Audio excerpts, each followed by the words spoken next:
This video brought to you by Double Jump. Go to doublejump.co for all the latest and greatest in gaming news and reviews. Let me be frank, I love comic books, and I love most things related to comic books. If you're like me, you leap at the chance to play manga and comic book video games because unlike most movie-based games, comic book games are generally really awesome.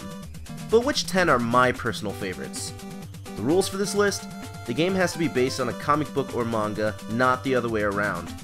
Sorry, Pokemon. And fuck you too, you already got 3 lists which are conveniently annotated on screen right now. And to make my life easier, I'm only picking games that use individual comic book series, so no Marvel Universe games like Marvel vs. Capcom, no DC-based games like Injustice, and no Shonen Jump titles like Jump All-Stars. Everything else is fair game. So hey, I'm Sanyo Tran, and these are my top 10 favorite comic book games. This didn't make the list for some reason, but I want to talk about it anyway. Hooray! One of the lesser-known games on the NES, Little Nemo the Dream Master is one of the best on the system. The music, the graphics, the premise, it's also refreshing. It's also one of the more difficult NES games, which, when considering its contemporaries on the system, is saying something. The reason it's not on this list is because it's not a comic book, but rather a comic strip. Close, but no cigar. Seriously though, if you have a chance to play this game, you should try it out. It's one of my favorites. Number 10. Ultimate Muscle! Yeah! Ultimate Muscle on the Nintendo GameCube!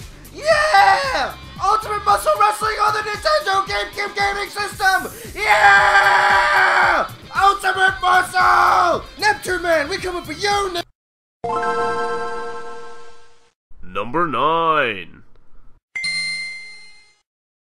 The X-Men series has a lot of good video games, like X-Men Origins Wolverine, but I think we can all agree that X-Men Arcade is a kick-ass beat-em-up.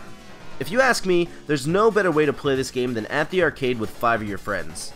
Oh, who am I kidding? We never brought 5 friends to the arcade unless it was a birthday party.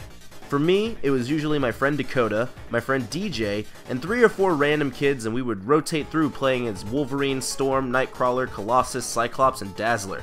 Along with Time Crisis 2 and Garou Mark of the Wolves, X-Men Arcade ate up pretty much every quarter I had as a kid. Today, you can download it on Xbox Live Arcade and PlayStation Network, and it's still great enough to hold its own against newer beat-em-ups like Castle Crashers and Scott Pilgrim vs. the World.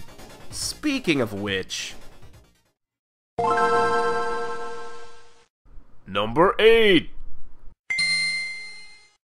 Yeah, I telegraphed that one so hard. But it's true! Scott Pilgrim vs. the World, the game, is totally rad. I have a soft spot for Scott Pilgrim vs. the World. I also have a soft spot for beat-em-up games. Walking to the right and beating up everything and everyone in your way has been done a lot, but none of them looked or sounded quite as good as Scott Pilgrim. Seriously, look at the sprites, listen to the music, it's awesome! Combine that with all the video game references, the accurate comic book storyline adaptation, the trademark humor, and the satisfying gameplay, and you have a recipe for greatness. No. You have a recipe for Scott Pilgrim vs. the World, the game, the movie, the comic book, soundtrack, the YouTube video? Number 7. If you live in America, you know about The Walking Dead. I mean, it's everywhere. You can't do anything about it, and it's good, you know? The TV show is good, and the game is really good too. The game based on the comic book, not the TV show. The TV show game was bad. Like, secondhand Power Glove without the sensors that you had to put on your TV bad. But even though I'm putting the good Walking Dead game on this list, I feel kinda bad about it because I really don't like the comic book. It's good, but everyone dies right as I start to care about them as characters. I've given up on the comic books at this point because I just can't deal with it anymore. But you know, the game is good, Game of the Year, fucking stellar, winner of the Gold X Award, all that shit. And that's why it's number 6. Because I like the game. But I don't like the comics. Number 6. On a less depressing note, Astro Boy Omega Factor gives me a raging boner. The game combines platforming elements, beat-em-up elements, 2D shoot-em-up elements, and good old hardcore gameplay design in one tidy package. It's super bright and colorful. Its music, oh, so sexy. I don't think it's any stretch of the imagination to say that Astro Boy Omega Factor makes a completely valid argument for best Game Boy Advance game. And any title that can stand together with Mario, Sonic, Zelda, Pokemon, Metroid, Castlevania, Final Fantasy, Advanced Wars, Tactics Ogre, Mega Man, and Golden Sun is definitely a fantastic game. If you haven't played it, then what are you doing with your life? You're watching a YouTube video about a guy's favorite comic book games and you haven't played one of the best. That's what you're doing. So here's what you're gonna do. You're gonna pause this video and you're gonna go on Amazon or eBay or wherever the fuck you buy your games, and you're gonna buy Astro Boy Omega Factor and you're gonna play it and love it and fall in love with the Astro Boy series. You're gonna watch all the episodes and the movies and be incredibly euphoric about it, and then you're gonna become incredibly depressed by the fact that Astro Boy never caught on in North America. Wow. And we're right back where we started on the Depresso machine. Just go to number 5. I have to lament. Number 5. When you talk about good comic book video games, one that you might not hear a lot is Punisher. Released in 2005, this is one of the most accurate portrayals of a video game character that I know. The actor from the movie reprises his role as Punisher, the story is in line with the comics, and it's notably one of the few games that was threatened with an adults-only rating purely for violent content, which it only avoided because the interrogation scenes were shown in black and white and not color. And if you know Punisher, then you know that makes it a damn good adaptation, even without considering the very similar to Source storyline and atmosphere, because Frank Castle is one violent motherfucker. Number 4. At some point, I'm probably gonna have to make a top 10 shoot 'em up list, but I'll bet you didn't know that UN Squadron was based on a manga series called Area 88. The more you know. Right from the opening, this game had me hooked. Seriously, listen to this intro.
It's just so good, and the gameplay is way better! UN Squadron might just be the epitome of the 2D shoot 'em up genre, and that's saying something when you consider its contemporaries are Gradius, Galaga, R-Type, Soulfeast, Asteroid, Xevious, and Twinbee, just to name a few.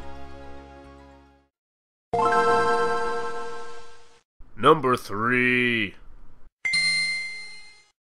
Look, this next entry is one of my favorite fighting games of all time, on top of being one of my favorite comic book games, so just let me love it for a moment, just bear with me.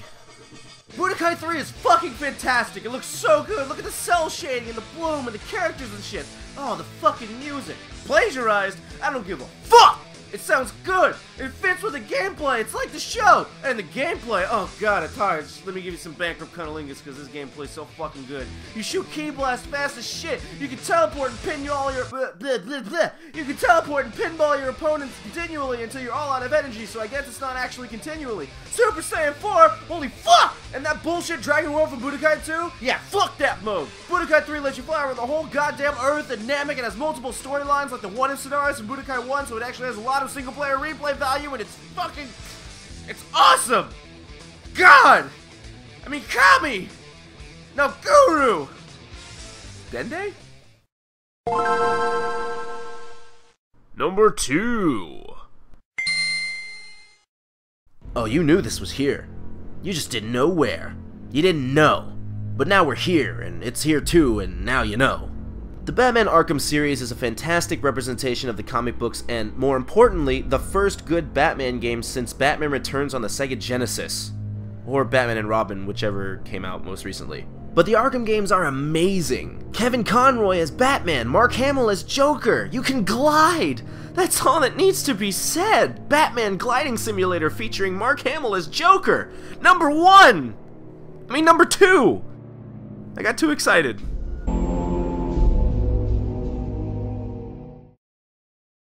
Alright, let's suit up for the recap before we get to number 1. Number 10, Ultimate Muscle. Number 9, X-Men Arcade. Number 8, Scott Pilgrim vs. the World, the game, the movie. Number 7, The Walking Dead. Number 6, Astro Boy Omega Factor. Number 5, The Punisher. Number 4, UN Squadron. Number 3, Dragon Ball Z Budokai 3. And number 2, the Arkham series.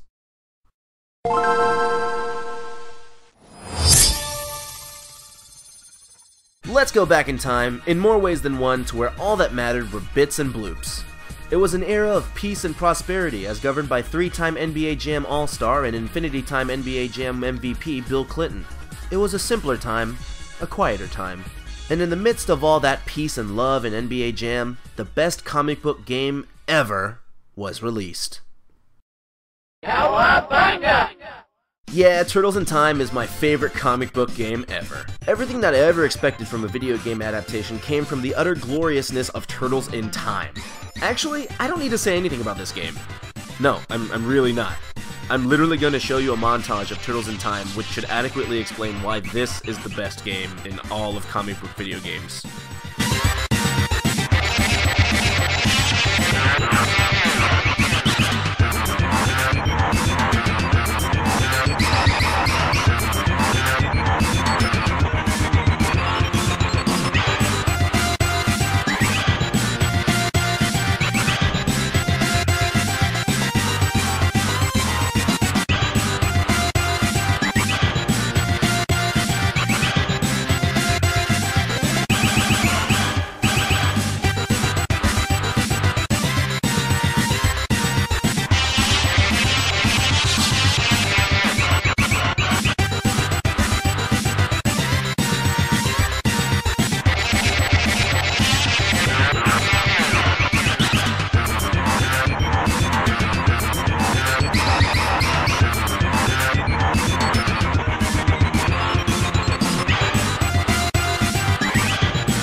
This video was sponsored by DoubleJump.co. Go to www.doublejump.co for all things video games.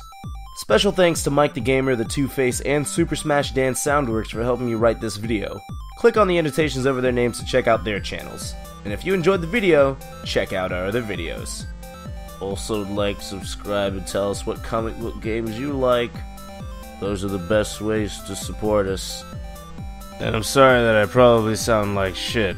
I've been traveling and working and doing conventions and stuff non-stop, and there's still more on the horizon, so my vocal cords have not exactly been given the chance to properly heal and recover. But it's totally worth it just to get a chance to meet up with you guys and spend some time with the faces and the people behind the names and the little profile picture, avatar, whatever. I really do appreciate what you guys and gals do for me, which is why I push through and do everything that I can, because I owe it to you guys. None of this would be possible without you, and I thank you from the bottom of my heart. Anyways, enough of this savage shit. Enjoy the bloopers. Let me be frank. I love comic books, and love I already fucked up first line. It's just so good, and the gameplay is way better. UN Squadron might just be the epitome of 2D shoot-'em-ups. And that's saying something considering it's You know what, I'm just gonna start that line over. I fucked it up like 3 times already. I've only said it twice. UN Squadron might just be the epitome of the 2D shoot-'em-up genre. And God damn it, I took a breath. UN Squadron might just be the epitome of the 2D shoot-'em-up genre. And that's saying something considering its UN Squadron might just be the epitome of the 2D shoot-'em-up genre. And that's saying something considering it's contemporaries, you really scale your trip for fucking Galaxian. UN Squadron might just be the epitome of the 2D shoot 'em up genre, and that's saying something considering it's fuck this goddamn. You know what? I'm probably just gonna reword it. The Batman Arkham series are a fantastic. It is. I did that twice now. It is. Everything I ever expected from a video game adaptation came from the utter gloriousness from. Everything that I ever expected from. Now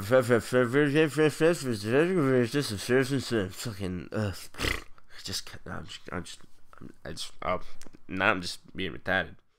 At some point, I'm probably gonna have to make a top 10 shoot 'em up list. Oh god, that came out of nowhere. It came out of my mouth, but it just snuck up on me. Oh god.